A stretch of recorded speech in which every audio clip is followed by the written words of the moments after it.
Many of our other videos in the facial rejuvenation series have talked about facelifts. Just a quick little recap. So facelifts are one procedure within the category of facial rejuvenation. The main goals of a facelift are to tighten the midface, jawline, and neck. So the next question that would logically come about is, what are the incisions for a facelift? Whether I'm doing a mini facelift or I'm doing a full deep plane facelift, the incisions are essentially the same. The first incision that I start off with is an incision right here underneath the chin. There's a small little crease right here called a submental crease, and I make a small incision right there. That incision is roughly on the size of about 3/4 of an inch to an inch. That incision is how we're able to do a little bit of liposuction in this area, as well as tighten the muscles and do some muscle work in the neck in order to really define that neck angle and the submental space. The other two incisions for a facelift are symmetric left and right.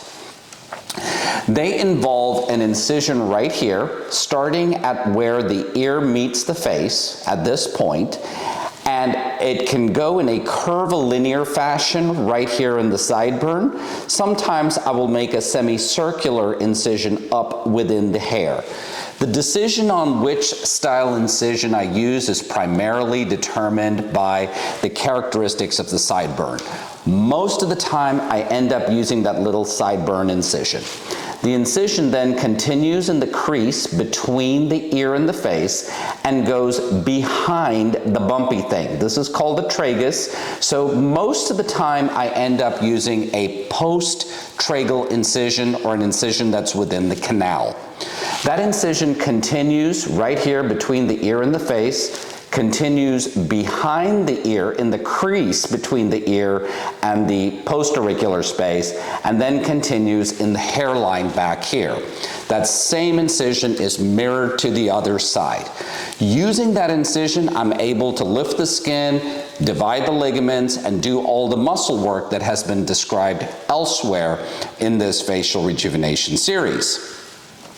Once everything is done, the excess skin is trimmed in exactly the same shape.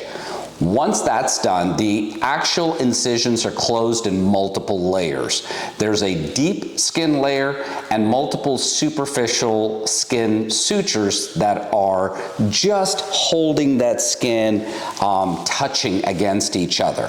The fact that we're doing all muscle lifting type facelifts means that the skin essentially has no tension on it. So once that skin is lying down there, there's no tension on the skin, which minimizes the chance of any scarring from this type of facelift.